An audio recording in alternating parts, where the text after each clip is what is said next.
Imagine waking up each morning on the threshold of a battlefield, not a place of physical weapons and muddy trenches, but a social minefield teeming with unspoken rivalries, simmering envy, and opportunistic predators who disguise themselves as colleagues, friends, or mentors. You step into this arena, brimming with ideas and genuine insight, believing your brilliance alone will illuminate the path to respect and achievement.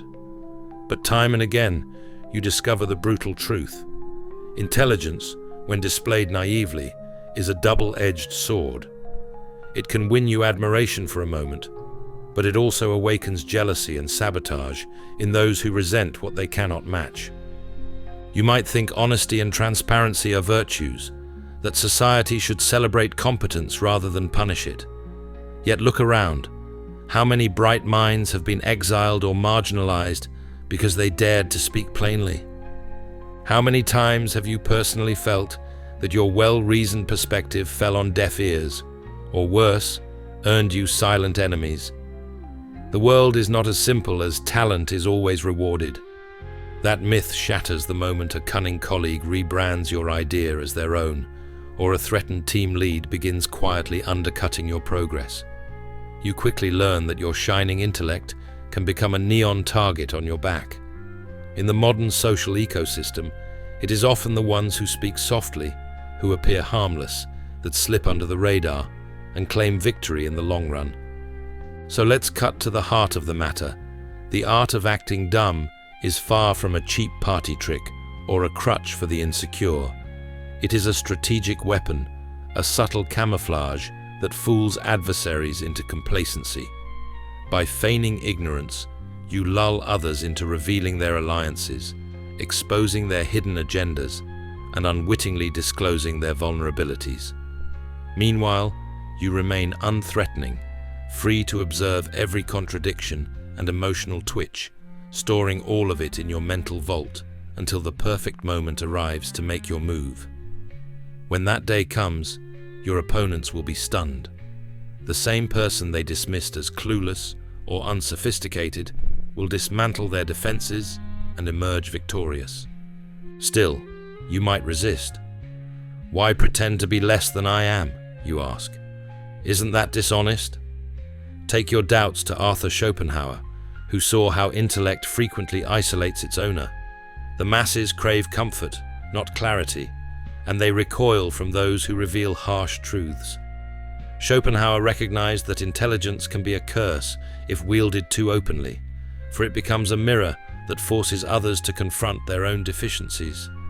People hate that mirror. They will smash it if you hold it up too boldly. Then turn to Friedrich Nietzsche, who spoke of the will to power, urging us to shed illusions and see life's undercurrent of conflict. To him, feigning ignorance isn't cowardice, it's a cunning refusal to tip your hand. Or revisit Nietzsche and Machiavelli, who taught that deception is sometimes necessary to preserve one's interests. In The Prince, he pointed out how rulers who keep their true intentions hidden can maneuver with impunity. They show weakness or confusion where beneficial, seizing advantage when the moment is right.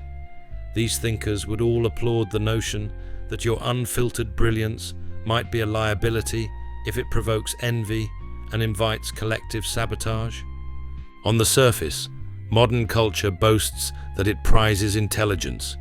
We idolize geniuses, from tech wizards to Nobel laureates. But look beneath that veneer, and you'll see countless subtle punishments for those who are too clever by half. Show your cards openly on social media and watch the trolls descend. Demonstrate your problem-solving prowess too eagerly at work, and brace yourself for a wave of rumor-mongering or behind-the-scenes politicking. A 2020 study from Corporate Insights Inc. suggests that over 40% of high-performing employees who left their jobs reported feeling undermined or scapegoated by managers with fragile egos. The star employee discovered that standing out too vividly was not the surest route to promotion, but rather a fast track to sabotage. So the question isn't, should I hide my intelligence? But how much am I willing to pay for letting it all shine? Because in a setting where envy festers, your brilliance can be the spark that ignites resistance from every direction. Now, picture yourself navigating this labyrinth of alliances and betrayals. You overhear colleagues praising mediocrity, congratulating each other for mundane accomplishments, while your groundbreaking idea goes unacknowledged. You sense the tension in people's eyes when you speak. Some measure of fear or resentment flickers across their expressions. Yet you press on, hoping that pure merit will eventually triumph. It's a heartfelt but naive stance. What if, instead, you adopted a new tactic, silently watching, occasionally dropping a question so simple it borders on stupid, letting the conversation unfold without your grand declarations? In that moment, a quiet power awakens. You become a predator in the shadows, neither flaunting your weapons nor giving reason for others to suspect you.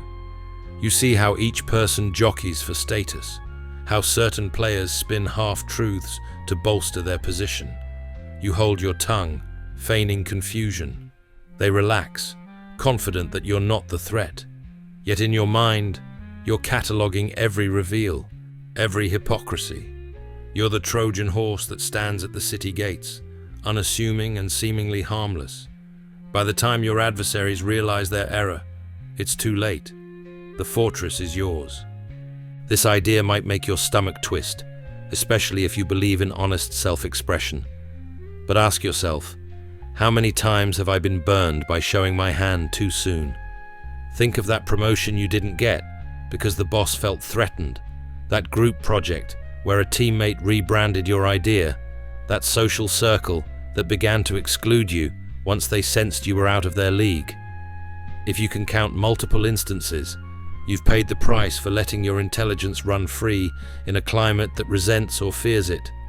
These experiences are your scars, each telling the story of a lost battle in a war you didn't even realize you were fighting. The battlefield imagery isn't an accident. Social life can be as relentless as warfare, albeit under a facade of politeness. Smiles and small talk can mask deep-rooted envy or strategic plotting. Acting dumb is your camouflage. It allows you to gather data while your foes reveal themselves. It positions you as a seeming ally to those who equate brilliance with opposition.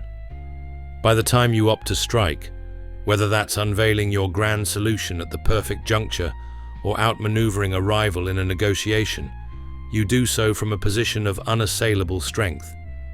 This doesn't mean you must live a lie 24/7. There can be a trusted circle to whom you unveil your true talents, forging alliances with like-minded people who appreciate rather than resent your intellect. But in broader contexts, especially where you sense fragility, competition, or duplicity, embracing strategic naivety might be your best defense. As Machiavelli might say, if the environment is inherently treacherous, refusing to engage in mild deception can be akin to self-sabotage. If Schopenhauer is correct that society largely rejects inconvenient truths, it's sheer folly to broadcast them at every turn. Let the illusions stand for those who want them. Meanwhile, you operate on a higher plane. You might wonder, is this sustainable? Won't it isolate me if I'm always playing the fool? The key is subtlety and selectivity. You don't act dumb in every interaction. You merely choose when to withhold your insights or knowledge. You master the art of timed reveals. You let others bask in their illusions until it becomes advantageous for you to say, actually, I've examined that problem in depth, and here's a refined solution. That solution arrives like thunder because it was unexpected. From a quarter, they dismissed as harmless. It helps to know your adversaries will almost always outnumber your genuine supporters. People with fragile egos or moderate talents can form alliances quickly when faced with someone who makes them feel inferior. These alliances don't need explicit planning. Envy and insecurity bond people just as effectively as shared goals. By playing dumb, you avoid becoming that rallying point for their collective insecurities. They might even see you as a potential ally in mediocrity, or at least not a threat to their status. and so you quietly amass influence behind a curtain of pleasant, unthreatening facade. When it comes time to deliver, you do so decisively. As the environment grows chaotic, maybe a crisis hits the department, or the group's existing plan unravels, everyone else scrambles. At that moment, you present your well-thought-out approach, calmly and with minimal fanfare. Because they've never witnessed your intellect in full bloom before, the surprise factor magnifies your impact. People who might normally have prepared counter-arguments or formed sabotage pacts are caught flat-footed. They accept your solution because they have no time or mental bandwidth to oppose it. Thus, what started as a cloak of dumbness ends in a swift ascendancy that sees you shaping the battlefield, not reacting to it. You might argue that this approach erodes authenticity, but compare it to the cost of total transparency, repeated betrayal, a sense of constant frustration, being alienated by less capable peers. Authenticity is precious, yes, but is it worth letting malevolent forces sabotage your potential before you can do real good in the world? Sometimes, preserving the larger truth of your vision means hiding smaller truths of your capabilities. Think of it as intellectual operational security. Military strategists never broadcast their positions or exact strengths. Intelligence agencies withhold sensitive information on a need-to-know basis. Businesses keep certain innovations secret until the patent is secured. Why shouldn't you treat your personal brilliance with the same caution? Sure, you could wave your brilliance like a banner, but then every competitor lines up to take potshots at you. Far better to appear average, gather data, and reveal your strong hand only when the outcome is practically guaranteed. This perspective transcends mere self-defense. It becomes a method of forging the life you want. By managing how others perceive you, you can avoid petty entanglements and humiliations. You can conserve your intellectual energy for the pursuits that matter, rather than squandering it, fending off envious attacks. You can operate with a sense of freedom, knowing your brilliance remains safe behind layers of misdirection and partial truths. You can build alliances organically, testing who is worth trusting.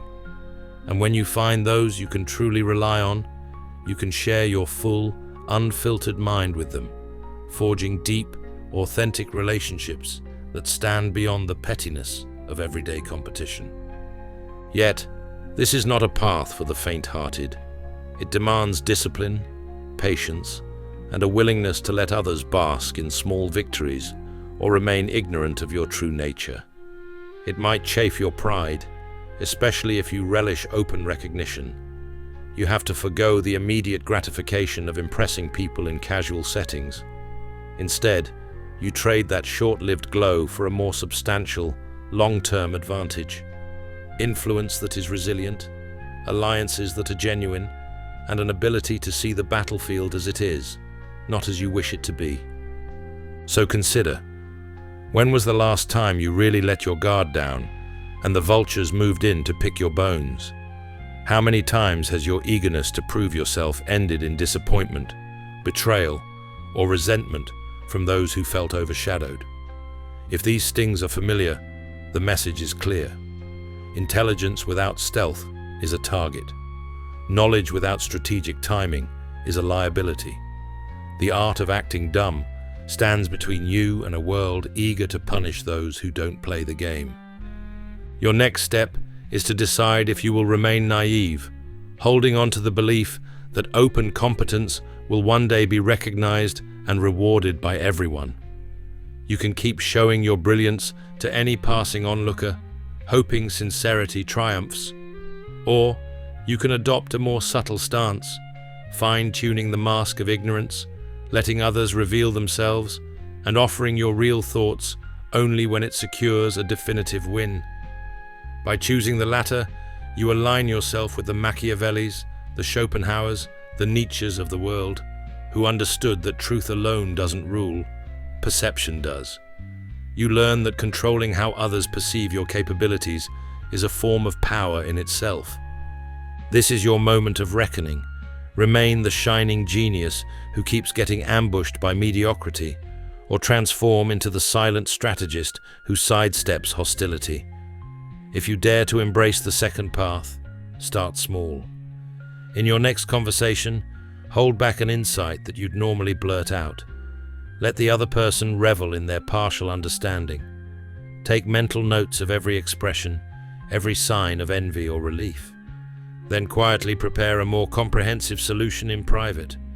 At the next critical juncture, when stakes are highest, reveal it in a calm, understated manner. Witness how quickly the landscape shifts in your favor. That's the power of cunning minimalism. Will it be easy? No, it will not. Will it feel manipulative? Perhaps, but consider the alternative. A perpetual cycle of bruised feelings, stolen ideas, and blocked paths. The real manipulation was always there, lurking in those who undermine you the moment you threaten their fragile sense of self.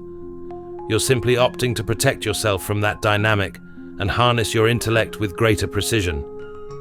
If you want a single phrase to guide you, let it be this: never show your full hand until the pot is worth winning.